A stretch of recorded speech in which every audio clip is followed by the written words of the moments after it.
27 सितंबर 2022। नई दिल्ली का शाहीन बाग इलाका।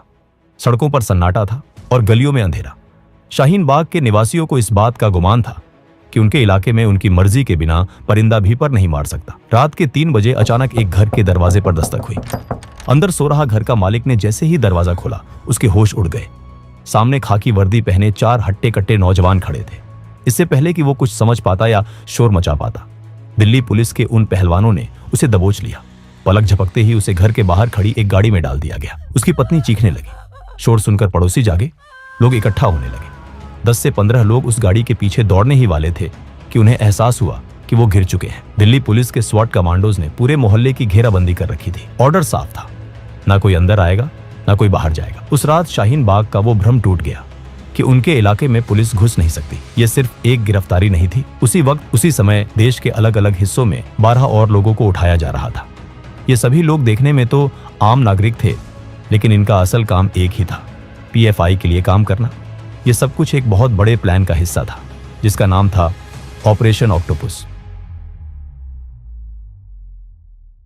6 जुलाई 2022 बिहार विधानसभा के 100 साल पूरे होने का जश्न मनाया जाने वाला था। 12 जुलाई को खुद प्रधानमंत्री नरेंद्र मोदी इस समारोह में शामिल होने के लिए पटना आने वाले थे। पूरे बिहार में सुरक्षा के कड़े इंतजाम थे, सजावट हो रही थी, लेकिन प्रशासन इस बात से पूरी तरह अनजान था कि पटना के ही फुलवारी शरीफ इलाके में एक बहुत बड़ी साजिश रची जा रही है। फुलवारी शरीफ में अहमद पैलेस नाम की एक इमारत की पहली मंजिल पर कुछ लोग जमा थे। वो हथियारों की सफाई कर रहे थे, ग्रेनेड्स की गिनती कर रहे थे। ये लोग कोई मामूली अपराधी नहीं, बल्कि पीएफआई के ट्रेंड मेंबर्स थे। उनका मकसद खौफनाक था। 12 जुलाई को जब प्रधानमंत्री मोदी पटना आए तो उन पर दिन दहाड़े हमला करना। उनकी तैयारी पूरी थी। वो जानते थे कि प्रधानमंत्री का काफिला कहां से गुजरेगा और सुरक्षा में कहां चूक हो सकती है। तभी एक घटना ने बाजी पलट दी। फुलवारी शरीफ थाने के एसएचओ इकरार अहमद के पास एक व्हाट्सएप मैसेज आया। मैसेज बेहद भड़काऊ था। उसमें लिखा था, तुम्हें शर्म आनी चाहिए। मुसलमान आखिर कब बनोगे तुम? प्रॉफिट की महानता का गुणगान कब करोगे?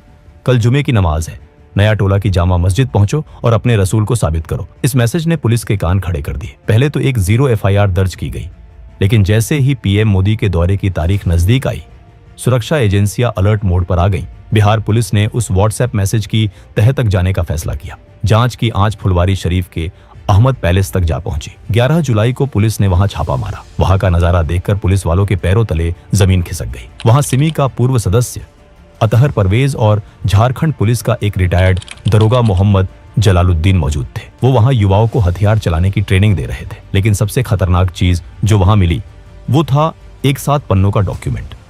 उस डॉक्यूमेंट का टाइटल था India 2047 towards rule of Islam in India. उस डॉक्यूमेंट में साफ साफ लिखा था कि कैसे 2047 तक, जब भारत अपनी आजादी के 100 साल मना रहा होगा, तब तक भारत को एक इस्लामिक राष्ट्र बना दिया जाएगा। पूछताछ में उन्होंने कबूला कि उनका प्लान पीएम मोदी के दौरे के दौरान हमला करने का था। ये खबर जैसे ही दिल्ली पहुंची, हड़कंप मच गया। ये खबर जब राष्ट्रीय सुरक्षा सलाहकार अजीत डोभाल तक पहुंची तो वो समझ गए कि पानी सिर से ऊपर जा चुका है। 15 जुलाई 2022 को इंटेलिजेंस ब्यूरो आईबी ने एक और शख्स को गिरफ्तार किया, मरगूब अहमद दानिश। उसके फोन में गजवा ए हिंद नाम का एक व्हाट्सएप ग्रुप मिला, जिसमें पाकिस्तान और बांग्लादेश के आतंकी संगठनों के लिंक्स थे। सबूत सामने थे। पीएफआई अब सिर्फ एक संगठन नहीं, बल्कि एक दीमक बन चुका था जो सिस्टम को अंदर से खोखला कर रहा था।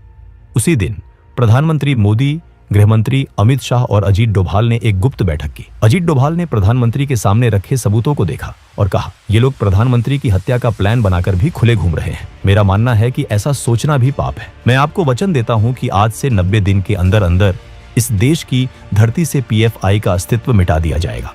यहीं से उल्टी गिनती शुरू हुई। डोभाल जानते थे कि पीएफआई कोई मामूली दुश्मन नहीं है। वो सिमी की तरह बेवकूफ नहीं थे। पीएफआई ने खुद को एक सामाजिक संगठन का चोला पहना रखा था।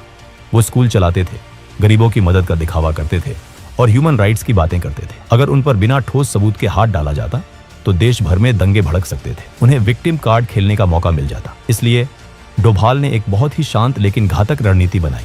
पीएफआई असल में बैंड ऑर्गेनाइजेशन सिमी का ही नया अवतार था। 2001 में जब सरकार ने सिमी पर बैन लगाया तो उसके नेताओं ने समझा कि खुलेआम आतंकवाद की बात करने से काम नहीं चलेगा। इसलिए 2006 में उन्होंने केरल के एनडीएफ, कर्नाटक के केएफडी और तमिलनाडु के एमएनपी को मिलाकर पीएफआई का गठन किया।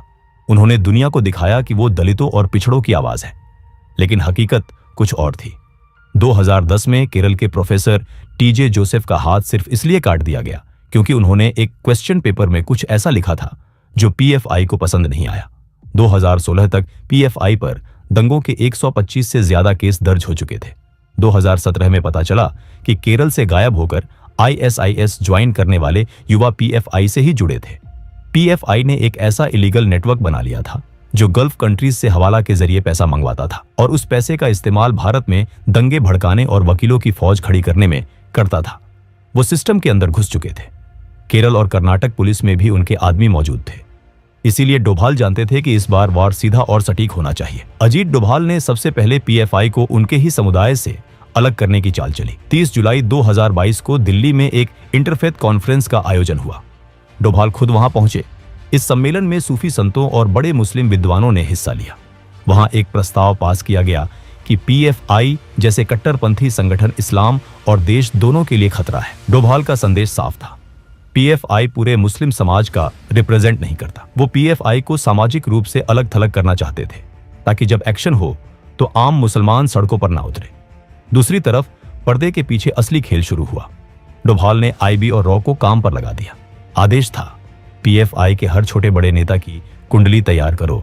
वो क्या खाते हैं, कहां जाते हैं, किससे मिलते हैं, उनके बैंक खातों में पैसा कहां से आता है। अगले 2 महीनों तक भारत की एजेंसियां पीएफआई के पीछे लग गईं। पीएफआई के नेताओं को भनक तक नहीं लगी कि उनके फोन टैप हो रहे हैं और उनके ड्राइवरों से लेकर रसोइयों तक पर नजर रखी जा रही है। अगस्त का महीना आते आते डोभाल के पास पीएफआई के हर काले कारनामे का डोजियर तैयार था। अब वक्त था एक्शन टीम बनाने का। डोभाल ने देश भर से ऐसे पुलिस अफसरों को चुना जो निडर थे और जिनका रिकॉर्ड बेदाग था, खास तौर पर उन राज्यों से जहां पीएफआई मजबूत थी, जैसे केरल, कर्नाटक, तमिलनाडु, महाराष्ट्र और उत्तर प्रदेश। इन अफसरों को दिल्ली बुलाया गया, लेकिन किसी को नहीं बताया गया कि मिशन क्या है। 4 अगस्त को गृह मंत्री अमित शाह कर्नाटक गए। वहां उन्होंने कर्नाटक के मुख्यमंत्री और गृह मंत्री के साथ गुप्त बैठक की। बाहर मीडिया को लगा कि ये कोई राजनीतिक दौरा है, लेकिन अंदर पीएफआई के खात्मे की स्क्रिप्ट लिखी जा रही थी। सबसे बड़ी चुनौती थी कॉन्फिडेंशियलिटी।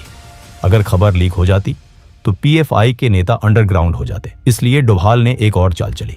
2 सितंबर 2022 को प्रधानमंत्री मोदी को केरल के कोच्चि में आईएनएस विक्रांत का उद्घाटन करने जाना था।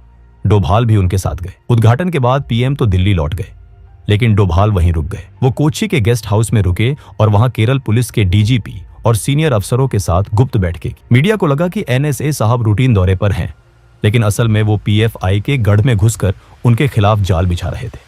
इसके बाद वो चुपचाप मुंबई गए और वहां गवर्नर हाउस में महाराष्ट्र पुलिस के साथ मीटिंग की। 21 सितंबर 2022 दिल्ली में हाई वोल्टेज मीटिंग हुई। पीएम मोदी, गृह मंत्री अमित शाह, एनएसए अजीत डोभाल और आईबी चीफ तपन डेका एक कमरे में मौजूद थे। डोभाल ने बताया कि तैयारी पूरी है। 15 राज्यों में पीएफआई के ठिकानों की पहचान कर ली गई है। लिस्ट तैयार है कि किसे उठाना है। प्रधानमंत्री मोदी ने कहा, मैं जानता हूं कि आप लोगों ने बहुत मेहनत की है, लेकिन याद रहे, हमारी एक छोटी सी गलती से देश जल सकता है। हमें उतावलेपन से बचना है। पीएम का इशारा साफ था, ऑपरेशन ऐसा हो कि सांप भी मर जाए और लाठी भी ना टूटे। जैसे ही पीएम से ग्रीन सिग्नल मिला, ऑपरेशन ऑक्टोपस लॉन्च कर दिया गया। राज्यों की पुलिस को सिर्फ इतना बताया गया कि स्टैंड बाय पर रहो। उन्हें टारगेट की जानकारी बिल्कुल आखिरी वक्त पर दी गई। ऐसा इसलिए किया गया क्योंकि इंटेलिजेंस को शक था कि स्थानीय पुलिस में पीएफआई के इन्फॉर्मर हो सकते हैं। 22 सितंबर की सुबह जब दुनिया सो रही थी, भारत के इतिहास का सबसे बड़ा एंटी टेरर ऑपरेशन शुरू हुआ। एनआईए और ईडी की टीमों ने सीआरपीएफ की मदद से 15 राज्यों में 93 जगहों पर एक साथ धावा बोल दिया। केरल, जहां पीएफआई का हेडक्वार्टर्स था, वहां उनके चेयरमैन ओएमए सलाम के घर का दरवाजा तोड़ा गया। दिल्ली में पीएफआई के राष्ट्रीय अध्यक्ष परवेज अहमद को बिस्तर से उठाया गया। कर्नाटक, तमिलनाडु, यूपी, बिहार, हर जगह एक ही कहानी थी। पीएफआई के नेता जब तक संभल पाते, वो पुलिस की गाड़ियों में थे। सुबह होते होते खबर आग की तरह फैल गई। पीएफआई के समर्थकों ने केरल और तमिलनाडु में बंद का ऐलान कर दिया। कई जगहों पर बसों में आग लगाई गई, पेट्रोल बम फेंके गए, आरएसएस के दफ्तरों को निशाना बनाया गया। लेकिन डोभाल इसके लिए भी तैयार थे। उन्होंने पहले ही रैपिड एक्शन फोर्स को सेंसिटिव इलाकों में तैनात कर दिया था। पहले राउंड में 106 बड़े नेताओं को गिरफ्तार किया गया। उनके पास से जो लैपटॉप और दस्तावेज मिले वो चौंकाने वाले थे। उनमें बम बनाने के तरीके, हिट लिस्ट और विदेशी फंडिंग के सबूत थे। लेकिन डोभाल जानते थे कि काम अभी पूरा नहीं हुआ है। बड़े नेता अंदर थे, लेकिन सेकंड लाइन ऑफ कमांड अभी भी बाहर, और वो बदले की आग में जल रहे थे। वो दंगे भड़काने की प्लानिंग कर रहे थे। पीएफआई को लगा कि शायद मुसीबत टल गई है। वो अपने बचाव की कानूनी तैयारी कर रहे थे। लेकिन डोभाल ने उन्हें संभलने का मौका ही नहीं दिया।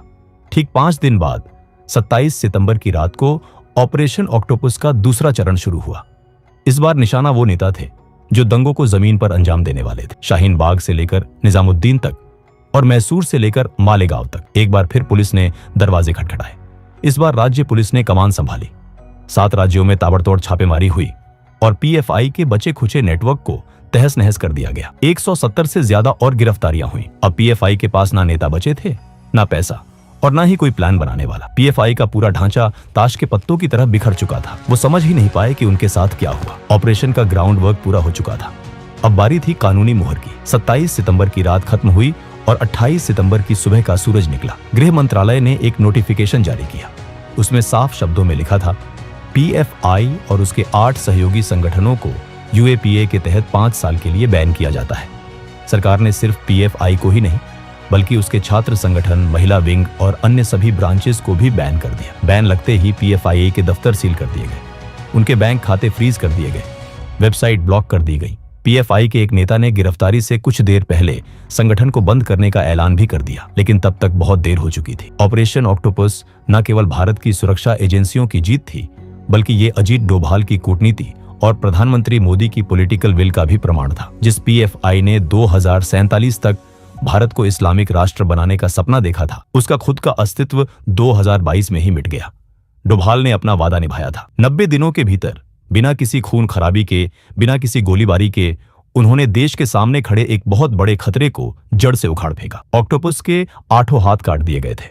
दोस्तों, अगर वीडियो पसंद आया हो तो वीडियो को एक लाइक जरूर करें और चैनल को भी सब्सक्राइब जरूर करें। हम ऐसे ही वीडियो हर हफ्ते लाते रहेंगे। तब तक के लिए जय हिंद।